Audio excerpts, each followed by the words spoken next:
মাশাআল্লাহ, rain go away. আসসালামু আলাইকুম, আশা করছি সবাই ভালো আছেন। আজকে দেখি সকাল থেকে বৃষ্টি হচ্ছে। কালকে অনেক রাত করে শুইছি, উঠে দেখি বৃষ্টি হইতেছে। কালকে রাতে অনেক বৃষ্টি ছিল, তো একটু ঠান্ডা আছে আর কি। আবার আবার বলো রেইন গো অ্যাওয়ে। এটা না, রেইন গো অ্যাওয়ে বলে দাও। না না না, পুচু পুচু করে না, ডাইনো চলে আসবে তাহলে। ছি, এটা করে না, ছি লুকি ছেলে। বলো রেইন গো অ্যাওয়ে। ওর পাশে বৃষ্টিতে কিছু দেখা যাচ্ছে। Rain go away. নিচে যাবে? রিনকে বলো চলে যাও। আবার আবার আবার গোল গোল ঘুরো। তুই কি করলে? বিছানা মা গুছালাম আর তুমি নষ্ট করে দিলে বাবা। আর তাই না, ব্যথা পেলো। আহা দু কইতে থাক।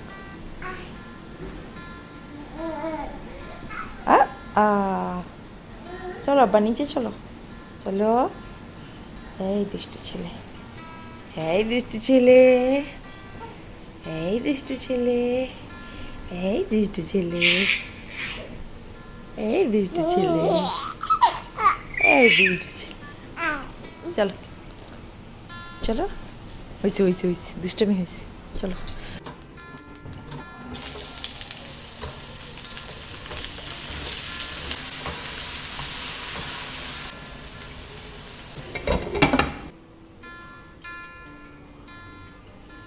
ওরে বাবা, মাশাল্লাহ, তুমি নিজে নিজে বসতে পারো, মাশাল্লাহ। আচ্ছা, এখানে বসে থাকবে, কার্টুন দেখবে না।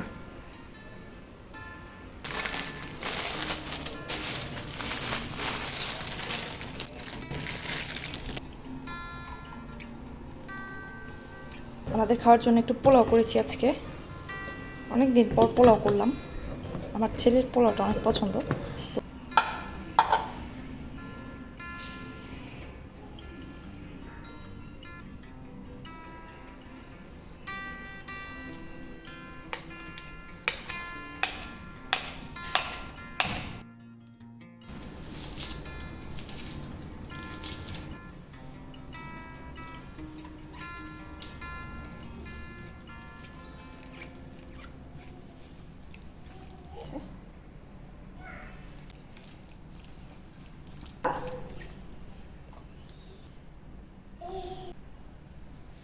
এই কেকটা গতকালকে ফ্রস্টিং করে কেটে রেখে দিয়েছিলাম। এখন আরেকটা বক্সে এটাকে ভরে আমি ওনাদেরকে দিয়ে দিব। এই শটটা গতকালকের না, আর গতকালকে রাতে যে মুরগি গরু রান্না করেছিলাম সেটা এখন ভালো করে গরম করে নিয়েছি, আর একটুখানি পেঁয়াজ বেরেস্তা উপরে দিয়ে দিয়েছি।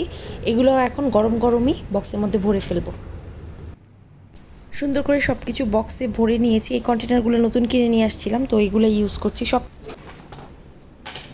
গরুটা আসলে মন মতো হয়নি, কারণ বোনলেস গরু। বোন থাকলে হয়তো আরও ভালো হইতো, তো যাই হোক সমস্যা নেই। আল্লাহ ভরসা, বিসমিল্লাহ করে দিয়ে দিয়েছি।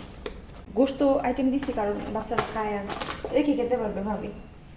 ঢেঁড়স ভাজি করছি আর বেগুন ভর্তা। এখন প্রায় 12টার মতো বাজে। ওর বাবা এগুলা গিয়ে এখন দিয়ে আসবে।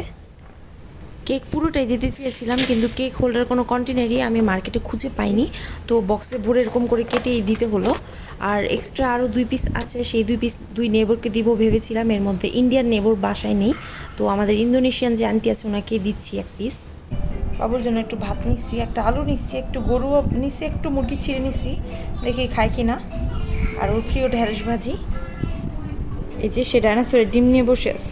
ডাইনোসরের ডিম আব্বা, ডাইনো ডিম। অনেক জোরে বৃষ্টি না মাত্রই নামলো। আব্বা আব্বা, রেইন হচ্ছে আব্বা, আব্বা রেইন। পাঙ্গাসের কাবাব করার জন্য 4 পিস পাঙ্গাস মাছ নিয়েছি ছোটো সাইজের, আর একটা আলু দিয়েছি মিডিয়াম সাইজের বাইন্ডিং করার জন্য। আলু দিতে পারেন, তবে আলুটা দিলেই ভালো হয়, ময়েস্ট থাকে। আলুটা দিলে ড্রাই হয়ে যায়। তো আমি এখানে লবণ, শুকনো মরিচের গুঁড়া দিয়েছি, ধনিয়া গুঁড়া দিয়ে দিলাম, তেজপাতা, দারচিনি, এলাচ, লবঙ্গ, একটুখানি জিরার গুঁড়া, খাবো। এই কাবাবটা আসলে বানানোর একটা কারণ আছে, আমি আরও পরেই বানাতাম। এই জায়গার এক ছোটো ভাই বোন আছে, আমার হাজব্যান্ডের প্রিভিয়াস কলিগ ছিল শারমিন। তো ওর হাজব্যান্ড বলছিল একদিন, মাছের কথা বলছিলাম, তো হাজব্যান্ড বলছিল যে ওর মা নাকি পাঙ্গাস মাছের কাবাব করে। তো কালকে ইনশাল্লাহ আমার বাসায় ও আসবে, এমনিতে কখনোই আসে না, কালকে হচ্ছে একটা দরকারি আসবে। তো ভাবলাম যে করি, ভেজে খাওয়াবো, আবার কিছু দিয়েও দিব, আমার ভাল লাগবে, আমার কাউকে কিছু দিতে পারলে, খাওয়াতে পারলে ভাল লাগে। আদা রসুন বাটাটা আমি তখন দিতে ভুলে গেছি, আদা রসুন বাটা অবশ্যই দিতে হবে, কারণ পাঙ্গাস মাছে একটা গন্ধ থাকে, আদা রসুন বাটা দিলে গন্ধটা কমে যায়। তো পেঁয়াজ বেরেস্তা, দুপুরবেলা পোলাও করেছিলাম একবেলার জন্য আর কি শুধু, এখন ভুনা খিচুড়ি করছি। এই যে ভুনা খিচুড়িতে একটু ফাঁকিবাজি করেছি, ফাঁকিবাজি বলতে ডাল, মসুর ডাল আর মুগ ডাল আমি কষিয়ে পানি দিয়ে সুন্দর করে বসিয়ে দিয়েছি, এটা আগে সিদ্ধ করে নেব। আর দুপুরের লেফট ওভার পোলাও কিছু রয়ে গেছে, আর গতকালকের ভাত রয়ে গেছে কিছু, তো দুইটাই বাসমতি চালের রান্না করা। তো এখন ডালটাকে আলাদা করে রান্না করে, ডালটা রান্না হয়ে গেলে ওই পোলাও আর ভাতটা আমি এখানে মিশিয়ে দিব, তাহলে যেটা হবে বোঝা যাবে না যে আমি ভাত আর পোলাও মিশিয়েছি। আর এদিকে আমার ভুনা খিচুড়ি রান্না হয়ে গেল, আর আমার কোনো পোলাও ভাত ফেলা হলো না, ফ্রিজে অতিরিক্ত আর বাসিও হলো না।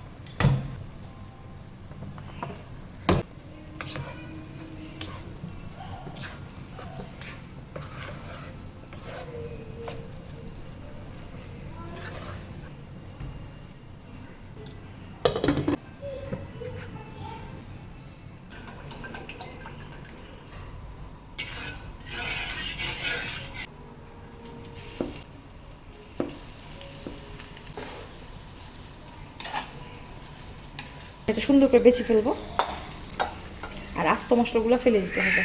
এই যে সুন্দর করে আলু মাছ সব মথে নিয়েছি, তো এখানে আমি পেঁয়াজ দিয়েছি অল্প একটু, এই যে অল্প একটু পেঁয়াজ, কাঁচামরিচ কুচি করে দিয়েছি। আর এইটা লেবু পাতা ফ্রোজেন ছিল আমার কাছে খুবই ভালো লাগে কাবাবে লেবু পাতা দিতে। তো এই যে ছোটো করে কেটে লেবু পাতা দিয়েছি, আপনাদের পছন্দ না হলে আপনারা স্কিপ করতে পারেন। এবারে এখানে আমি দিয়ে দিচ্ছি এই যে, আর হাঁড়ির মশলা কিন্তু যতটা সম্ভব একদম কেচে কুচে দিয়ে দিতে হবে। এখানে ময়দা দিয়ে দিচ্ছি, ময়দাটা আমি দিব হচ্ছে 8 টেবিল চামচ। আমাদের মিশ্রণটা বেশি নরম না হয়, একদম শক্ত থাকে, তাহলে ময়দাটা একটু কম দিবেন। আর বেশি রানি হয়ে গেলে, বেশি পানি পানি থাকলে তাহলে ময়দাটা একটু বেশি দিতে পারেন। ডিমটাকে আলাদা একটা বাটিতে আমি ভেঙেছি, কারণ একবারে পুরোটা দিলে বেশি নরম হয়ে যেতে পারে। একটুখানি প্রথমে দিলাম, পরে লাগলে আরও দিব।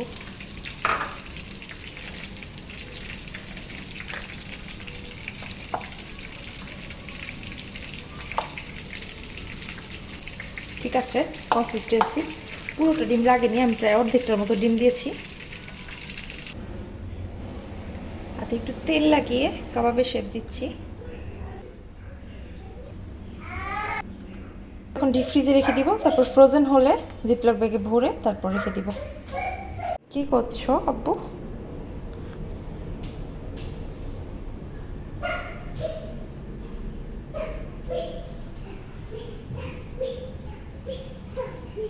মা দিচ্ছি বল।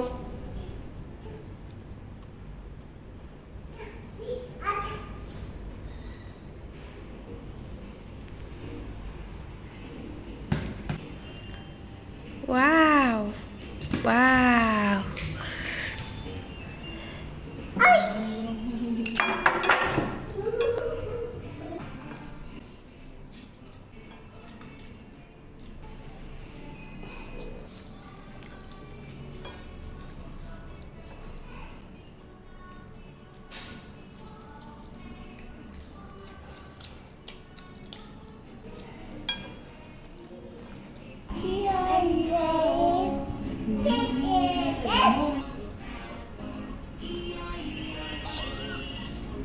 ভাত অনেক দেরি করে খাইছে, এখন খেতে চাইবে না, তো অল্প একটুখানি যে খিচুড়ি নিয়েছি, তো ডিম পছন্দ করে খায়, তো ডিম একটা সিদ্ধ করে দিলাম। তো আজকের মতো এখানে বিদায় নিচ্ছি, সবাই ভালো থাকবেন, আমাদের জন্য দোয়া করবেন। আল্লাহ হাফেজ।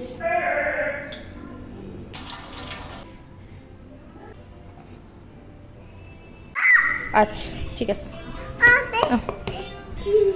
হ্যাঁ না মা দেই বিসমিল্লাহ গরম